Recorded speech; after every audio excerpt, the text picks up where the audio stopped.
జై గోమాత, జై భారత్ మాత, జై శ్రీరామ్.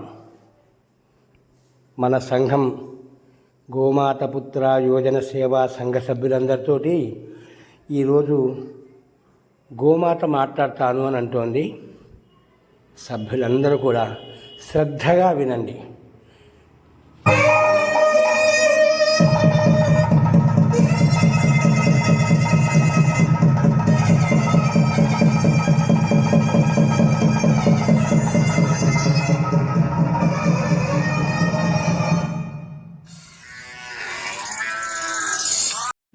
పిల్లలు, నేను మీ గోమాతను. చాలా సంతోషం. నా పేరు మీద సంఘం పెట్టుకున్న సభ్యులందరూ కలిసి ఈసారి నాకు గ్రాసం, ఆహారం పుష్కలంగా పంపించారు. మీ అందరికీ నా శుభాశీసులు.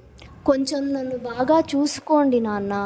మీరందరూ ఒక్కసారి నా దగ్గరకు వచ్చి నా మీద చెయ్యి వేసి ఎలా ఉన్నావమ్మా అని అడిగితే చాలు, పొంగిపోతాను. మీ చేత్తో మీరు ఏం పెడితే అది స్వీకరించి మీ అందరినీ ఆయురారోగ్యాలతో అష్టైశ్వర్యాలతో జీవించాలని దీవిస్తాను. 12 సంవత్సరాలుగా నన్ను పోషించడానికి ఫణిశర్మ చాలా కష్టపడుతున్నాడు. వాడి శ్రమని, శక్తిని నాకు దారపోసి పాపం అలిసిపోయాడు. మీరందరూ వాడికి సహకరించండి నాన్న. మీకోసం ఎదురు చూస్తూ గోశాల్లోనే ఉంటాను. తప్పకుండా వస్తారు కదూ?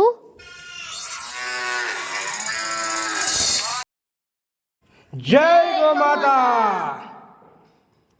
సభ్యులందరూ విన్నారు కదా. గోమాత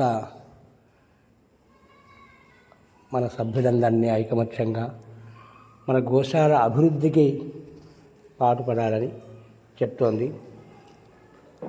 మొన్న వేసంగి గడ్డి సమర్పించిన భక్తులందరి పేర్లు, కొందరి పేర్లు చెప్పాను మన గ్రూప్లో ఆల్రెడీ. ఆ తర్వాత కూడా కొందరు గడ్డి కోసం డబ్బులు అవి పంపించారు.